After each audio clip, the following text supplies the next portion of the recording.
વડોદરા મનપાનું તંત્ર નાગરિકોને પાયાની સુવિધાઓ આપવામાં પણ નિષ્ફળ સાબિત થયું છે। વડોદરા શહેરની અંદર ખાડા, ભૂવા, રખડતા ઢોર, પાર્કિંગની સમસ્યાઓ યથાવત જોવા મળી રહી છે। ચોમાસામાં ખાડા અને ભૂવા મુદ્દે નાગરિકોમાં વેદના અને ગુસ્સો, રસ્તાઓની બિસ્માર હાલત, રખડતા ઢોરો સામે નાગરિકો વ્યાપકપણે ફરિયાદ કરી રહ્યા છે।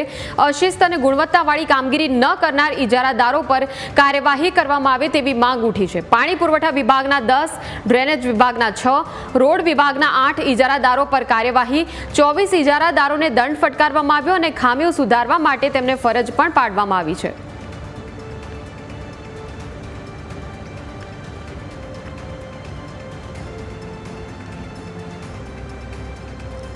તો સંવાદદાતા પ્રશાંત આપણી સાથે લાઈવ જોડાઈ ગયા છે। પ્રશાંત, કામ ન કરતા ઇજારાદારો સામે કાર્યવાહી કરવામાં આવી છે, શું વધુ વિગતો?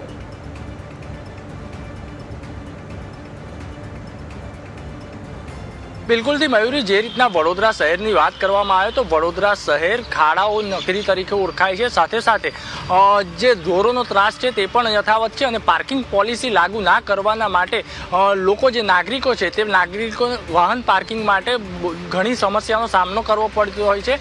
ત્યારે જ્યારે ચોમાસાની શરૂઆત થઈ ગઈ છે, ચોમાસાના કારણે વડોદરા શહેરના રસ્તાઓ ઉપર ખાડાઓ પડી ગયા છે અને ભૂવાઓને લઈને નાગરિકો વેદનાની લાગણી વ્યક્ત કરી રહ્યા છે, જેના પરિણામે મહાનગરપાલિકા દ્વારા યુદ્ધના ધોરણે કામગીરી શરૂ કરી હતી। શહેરના 4 ઝોનમાં સર્વે કરવામાં આવ્યો હતો, જેમાં કુલ 3930 ખાડાઓ દેખાઈ આવ્યા હતા અને આ ખાડાઓ હાલ પુરાઈ દેવામાં આવ્યા હોય તેવી વાત છે। ત્યારે આપણે સ્થાનિકો સાથે વાત કરીશું। આ રોડથી આપ પસાર થાવ છો, કેવી પરેશાની થઈ રહી છે? આ તંત્રની એકદમ બેદરકારી છે, આવું ના થવું જોઈએ। તમે જ્યાં જુઓ ત્યાં બરોડામાં ખાડા ખાડા ખાડા, જ્યારે ચોમાસું આવી રહ્યું છે તેની સામે આ એમની શું કામગીરી છે? આ નથી લાગતું કે આ વ્યવસ્થિત કામ કરી રહ્યા હોય? ખરેખર આ તંત્રની બેદરકારી જણાઈ રહી છે। તંત્ર દ્વારા એવું કહેવામાં આવે છે કે દરેક ખાડા જે છે તે પૂરી દેવામાં આવ્યા છે। કઈ રીતે પૂરવામાં આવે છે? ક્યાં છે? જુઓ ને, આ બતાવો તમારા માધ્યમથી, આ ન્યૂઝ માધ્યમથી બતાવો કે આ શું થઈ રહ્યું છે અહીંયા। આવું ચાલે? ખરેખર ના થવું જોઈએ। આપણે બરોડા છે, આ વિકસિત સિટી જણાઈ રહી છે, મેટ્રો સિટી બનશે તો આ શું આવું કામગીરી ચાલશે અહીંયા?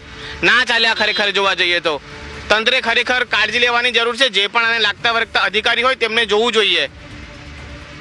બિલકુલથી, એટલે કે તંત્ર દ્વારા જે દાવો કરવામાં આવી રહ્યો છે કે વડોદરા શહેરમાં જે તમામ ખાડા હતા 3930 જેનો સર્વે કરવામાં આવ્યો હતો તે પૂરી દેવામાં આવ્યા છે, પરંતુ ન્યૂઝ કેપિટલની રિયાલિટી ચેકમાં સામે આવ્યું છે કે તંત્ર દ્વારા જે દાવા કરવામાં આવ્યા છે તે દાવા પોકળ છે અને વડોદરા શહેરની જે યથા છે તે યથાવત જ છે અને લોકો આ ડિસ્કો રોડ ઉપરથી પસાર થઈ રહ્યા છે અને તેમને ગંભીર સમસ્યા કમરની પણ ઊભી થઈ રહી છે। તો બીજી તરફ વડોદરા શહેરમાં રખડતા ઢોરોનો ત્રાસ પણ યથાવત છે।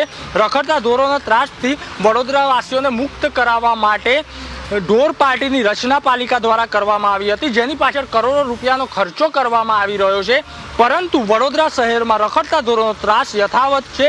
અવારનવાર રખડતા ઢોરોના કારણે અકસ્માત થાય છે અને કેટલાક લોકોએ જીવ પણ ગુમાવ્યો છે। તો બીજી તરફ જે રીતના પાર્કિંગ પોલિસીની વાત કરવામાં આવે તો પાલિકા દ્વારા પાર્કિંગ પોલિસી લાગુ કરવાની ચર્ચા કરવામાં આવી હતી, પરંતુ આ જે પાર્કિંગ પોલિસી છે તે લાગુ કરવામાં નથી આવી। જેમ જેમ વડોદરા શહેરનો વિસ્તાર વિકસિત થતો રહ્યો છે તેમ તેમ વસ્તી બી વધી રહી છે અને વાહનોની સંખ્યા પણ વધી રહી છે, પરંતુ જ્યારે રાજમાર્ગો ઉપર વાહનો લઈને નીકળીએ છીએ ત્યારે પાર્કિંગની વ્યવસ્થા ના હોવાના કારણે નાગરિકોએ ભારે મુશ્કેલીઓનો સામનો કરવો પડી રહ્યો છે। મયુરી।